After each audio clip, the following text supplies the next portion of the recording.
Starfield is Bethesda's upcoming ambitious RPG set in space, and at the recent Xbox Games Showcase, we got a glimpse into a trailer as well as the Starfield Direct deep dive into the game. Starfield is slated to release on September 6th of this year, so it's coming up fast. Obviously, that's a pretty big deal because that means that we are getting that much closer to the official release and seeing what Bethesda's been working on all this time. I think I speak for many people when I say that Starfield is likely going to be an amazing RPG, and should it be a good game, could easily be contender for Game of the Year. Starfield Direct gave us a ton of information regarding Starfield as well as what we can expect to see from the game once it releases, so let's do a bit of a deep dive into Starfield and what Bethesda is promising us at this point. Starfield is an upcoming sci-fi action RPG from Bethesda Softworks and was originally formally announced during E3 2018. It will be the first new IP from Bethesda developed in over 25 years. The main idea behind Starfield is to allow players to have an open galaxy where everything can essentially be explored, hence why this is such an ambitious RPG. The galaxy itself will contain fictional and non-fictional planetary systems and will have over 1,000 explorable planets. There are also moons and space stations that will be explorable as well, but it is currently unknown how many of those there will be. It's honestly insane hearing the number 1,000 because that is really an ambitious thing from Bethesda, but it also sounds like there is going to be a huge variety in the gameplay. It's honestly very impressive to hear, so it'll be interesting to see how that's implemented. In all fairness, 1,000 planets does sound like an ambitious thing from literally any video game developer. Most of the landscapes featured in the game are procedurally generated, which is absolutely fantastic to hear. What procedural generation means in video games is that the world changes and isn't static each time you play, so your experience is not the same each time. Flora, fauna, and terrain of a planet is generated as you approach the planet, which is just super cool. It also helps with the fact that the scope of this game is so massive. I can imagine at some point it'll be boring if the 1,000 available planets were just static, so it helps to have this procedural generation for sure. The largest city featured in Starfield is called New Atlantis, and the Starfield Direct gave us a look at the city. It's also the largest fictional city Bethesda has ever developed in any of their games.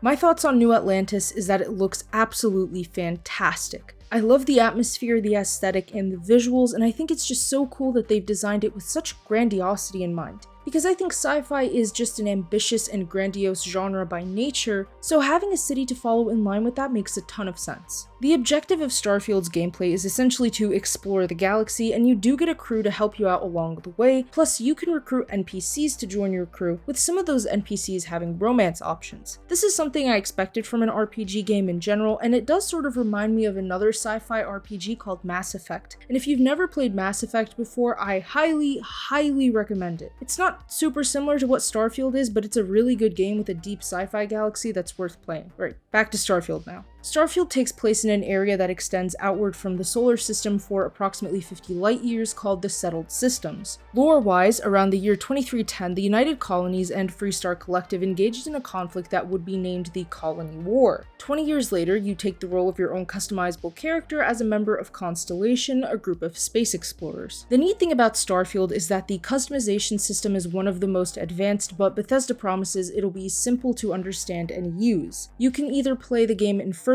or third person, allowing you to get whatever experience you want. Your playable character is a silent protagonist. You can choose their appearance, background, and you can pick from a list of traits. The traits are optional, so you can go without them in the game. Some traits can impact your gameplay as you go. For instance, there's a trait called the Introvert, which gives players more endurance when traveling alone, but gives you less endurance if you're traveling with a companion. Progression in Starfield is also pretty advanced, with new abilities in the 5 distinct skill trees, including physical, social, combat, science, and tech. Each skill can be ranked up by completing challenges throughout the game. Another important point to note is the combat, which is mainly based in shooter combat. There are many types of weapons that includes firearms, melee weapons, and explosives, and most of them can be customized with attachments. In addition to the weapons, you can equip a jetpack, which helps you with combat, and also it's just super cool. Something I personally found to be neat is the fact that when you enter a new planet, the gravitational force can actually affect the combat in that specific planet. And I think that's such a cool detail Bethesda decided to throw in, and it'll definitely make for a different combat experience. Spaceships are also a big part of the game, as is expected, and spaceships can be customized. You can construct, purchase, or commandeer spaceships and build up a massive fleet. The spaceship customization system is honestly one of the coolest parts about Starfield. It has what's called a modular customization system, basically meaning you customize the central components of the ship, the rooms, facilities, color, decor, and weapons. The larger the ship, the more room you have for storage capacity and living space. However, different sized ships require compensation in regards to speed and other factors, as is expected. Another neat feature about spaceships in Starfield is that you can have space battles with NPCs, you can board hostile and non-hostile ships, you can commandeer the ship, trade with the occupants, raid the ship, speak to the occupants on it, you can hail other ships as well, and it's honestly a really neat feature and just another cool part of Starfield. Before you land on a planet, you can scan that particular planet to see what natural resources are available there, and in order to craft objects, you need to harvest and extract these resources. You can also set up outposts on planets to serve as homes or facilitators for resource extraction operations. And within Outposts, you can install labs to research different subjects, including pharmacology, food and drink, outpost development, equipment, and weaponry. Bethesda also mentioned that the galaxies are realistically simulated with next-gen lighting that includes global illumination based on star type and the atmosphere type. There will be many things to do on planets, including undertaking missions and discovering new locations. Bethesda also stated that the star map shows planets that you can explore, including the current one you're on. It also allows you to fast travel to other planets, and you can view the planets in a system, and then you can zoom out to see even more systems. You can then jump to a distant system, but far jumps will require ship upgrades. There are many different subgenres of sci-fi at play in Starfield that I noticed in the Direct, including space western with the Freestar Collective, neon with its cyberpunk vibe, and more. Unclaimed systems can also be explored, but do contain hostile factions, which I really like the inclusion of so many different subgenres of sci-fi because I just love sci-fi in general, and I think it's just absolutely neat to see so many things being encompassed in one video game. For the most part, I think it seems like Starfield is a game that caters to so many different playstyles. It's quite an ambitious and intense idea of a game that includes many ins and outs, and it just has so many different things to explore and to offer. I mean, for context, Starfield has been in active development since November 2015, and it exited pre-production in 2018. Todd Howard, the director, stated that Starfield is, quote, Skyrim in space, which means something big to many prospective players. Starfield is also being described as NASA punk, meaning that it takes elements of sci-fi, but it also integrates that with retro space themes, which is why you'll find less high-tech digital stuff and more analog like in the old NASA ships, which I also think is pretty sweet. I mean, usually when you think sci-fi and space movies, you get like super crazy high-techy stuff, but you know, Starfield just kind of takes a step back and likes to appreciate some of that old,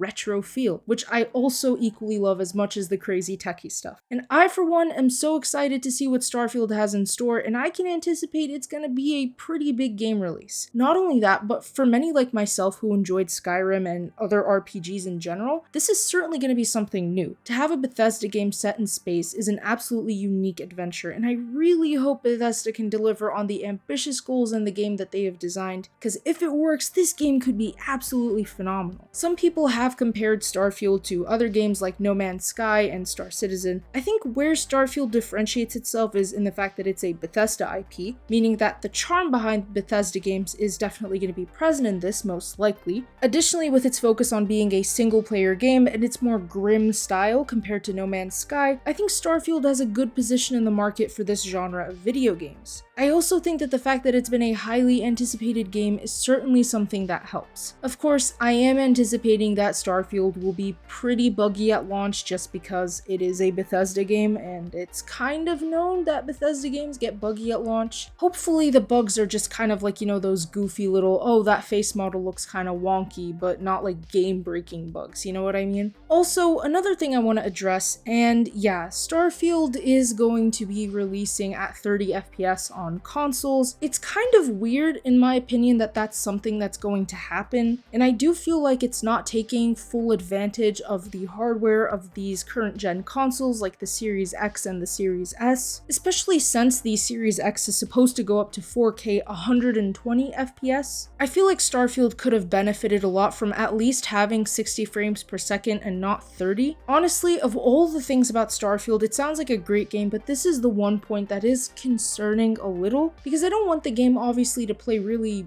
wonky and janky, but I hope that it doesn't actually affect the gameplay and that Starfield is really fun despite its 30 FPS lock. Of course, we'll just have to wait and see on September 6th once this game actually comes out, and of course, you know what, I will definitely be reviewing this game on the channel. And with that being said, thank you all for watching. If you enjoyed the video, feel free to leave a like and subscribe with notifications set to all so you never miss out on a single upload. Comment below your thoughts on Starfield so far and if you're going to be playing it once it releases. Don't forget to check out our website for gaming news, entertainment, and more. The link to that, as well as all of our other important links, are in the description below.